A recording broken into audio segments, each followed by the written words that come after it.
Olá pessoal, meu nome é Maurício, sejam todos bem-vindos ao meu canal. Hoje eu vou falar sobre a carta do nosso Santo Padre, o Papa Francisco. Ele falou sobre o papel da literatura na educação. Bom, essa carta ela será hoje resenhada por mim, de apenas 13 páginas.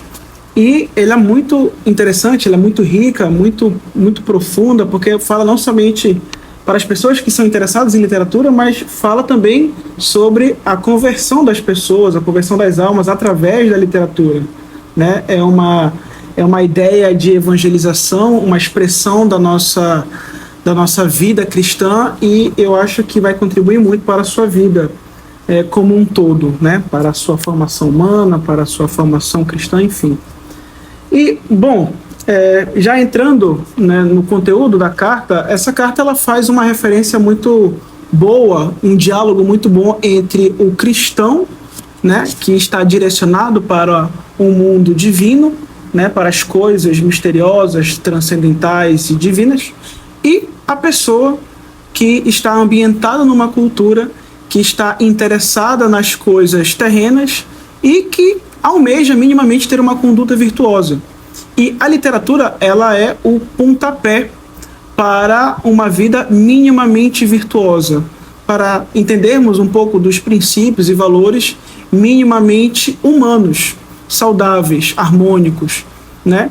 E, bom, ele vai trabalhando essa dualidade ao longo de personagens, de citação de versículos, de frases de intelectuais, de pensadores, escritores, teólogos, a respeito da literatura e como a literatura ela expande esse imaginário, melhora a nossa linguagem, a nossa convivência com uma pessoa, a empatia, né, pela dor do outro, pela história do outro. E isso serve inclusive como testemunho, né? Nós enxergarmos esse testemunho de uma vida sofredora, de uma vida padecente por algum motivo qualquer. E a literatura, ela nos sensibiliza, eu acho que essa é a palavra, né? Sensibiliza a dor do outro em relação à vida que é ali colocada para nós, né? E diante a uma infinidade de contribuições que a literatura nos dá, diante a leitura, ela nos ajuda ao entendimento, ao exercício da razão, à intelectualidade, a pensar um pouco mais com competência e, enfim.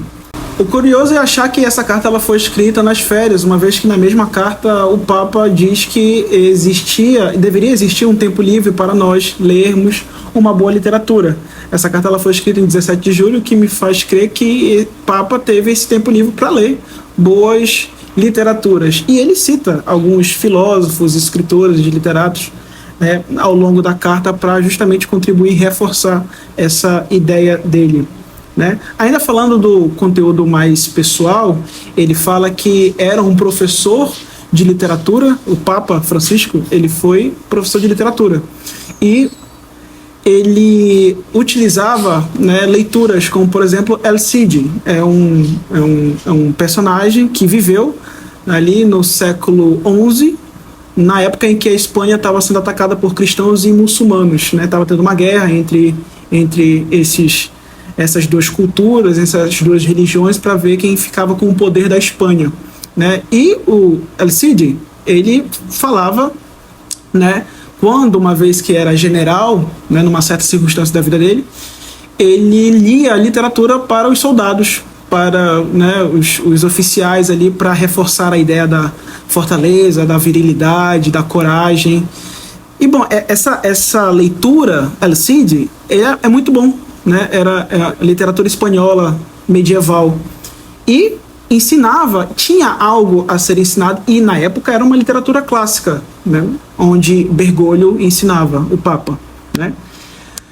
Acontece que os jovens, eles não queriam, né? De alguma forma, a literatura clássica para eles era uma coisa chata, era uma coisa ultrapassada. Eles liam, na época ainda era Garcia Lorca, é um autor, dramaturgo, que não era um cara hoje para nós muito ouvido, né, muito lido, mas na época os jovens gostavam. E ele nos dá uma estratégia didática, de como fazer com que a literatura clássica seja lida. Não é de uma maneira abrupta, violenta, em que você tira e coloca essa coisa no lugar de uma forma forçada, né?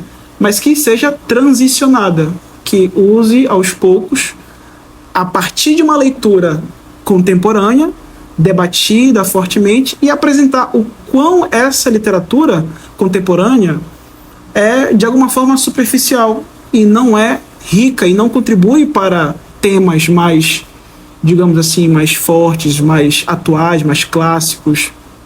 Enfim, ele nos dá essa estratégia para você que é professor de literatura, né? Então ele usa alguns personagens, como por exemplo esse, né? Ele utilizou Paulo, né, numa circunstância bíblica ali de Atos dos Apóstolos, capítulo 17, em que Paulo estava no Areópago, que é um tribunal, um conselho de filósofos, pensadores, né, escritores, né, intelectuais ali da época, epicuristas, hedonistas, em suas doutrinas pagãs. Paulo estava lá, né, era até chamado de tagarela por eles, e estava pregando, né, cristianizando aquele povo. E a estratégia de cristianizar, né, o povo de Atenas, o povo grego, era utilizar poetas. Então, Paulo, que tinha a pretensão de converter aquele povo, ele leu a literatura daquele povo. Ele leu a literatura para inserir mais ainda na cabeça daquelas pessoas, né, daquela sociedade. E ele usa isso em Atos dos Apóstolos, né? Ele usa a expressão do poeta que está sendo dito, né? Só falta eu achar. Ele usa assim: pois nele vivemos, nos movemos, como disseram alguns dentre os vossos poetas, também nós somos a sua linhagem. Sendo, pois, a linhagem de Deus, não devemos pensar que a divindade seja semelhante a ouro, prata e pedra, enfim.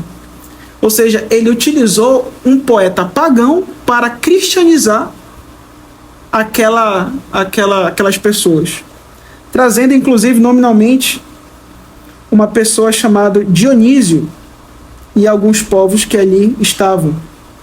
A mulher dele, chamada Damares, e que estava ali entre eles. Conseguiu. A literatura foi um argumento retórico para a cristianização daquele povo, né? Então, um dos argumentos que está na carta é que a literatura, ela desabrocha a riqueza que está dentro da pessoa. Porque não somente você tem esse repertório retórico, né, da fala, mas você entende a cultura e a cabeça daquela pessoa. O que está dentro, né, da cabeça dela por uma cultura contínua de hábitos, de práticas, de valores que ele está inserido ali na época. Bom, e para finalizar, ele termina com um brilhantismo muito interessante, né, um argumento muito bom, que a literatura refina o julgamento. Bem como Jesus falou que é mais fácil a gente ver o argueiro do olho do outro do que a nossa trave que está no nosso olho, a gente tem muito mais a tendência de julgar a outra pessoa. Então, quando estamos lendo uma boa obra de literatura, nós temos inevitavelmente a condição de julgar a vida do personagem, de julgar a vida, aquela circunstância, aquela situação, etc. Então, a literatura, ela nos dá a condição e a capacidade de empatia para olhar a circunstância do outro com um pouco mais de zelo, né, com um pouco mais de cuidado, e refinar o nosso julgamento diante daquela pessoa, uma vez que a gente conhece todas as condições palpáveis em que aquele personagem está vivendo naquela época, né? Ainda que a literatura refine esse julgamento, é interessante saber que o contato que a gente tem com a literatura é justamente por conta da dor da outra pessoa. Diante daquela circunstância que o personagem está vivendo, aquela dor, aquele sofrimento, faz com que a gente reflita sobre a nossa condição e como seria a nossa posição diante daquela realidade, né? A afinidade que nós temos com o personagem é justamente a afinidade que a gente tem com o testemunho de uma outra pessoa quando se fala, quando aquela pessoa toca, né, aquela realidade da vida dela em nós, né? Então, logo no começo do vídeo eu falei que existe uma dualidade em que é conversado nessa carta. E ele finaliza dizendo que existe a condição, a literatura é a pavimentação para o coração humano, porque a literatura nos dá essa realidade humana. Então existe um sacerdote e um poeta para a condição vocacional humana. O poeta que diz as dores da alma humana e o sacerdote que representa as coisas celestes e as coisas divinas. Certo? Muito obrigado.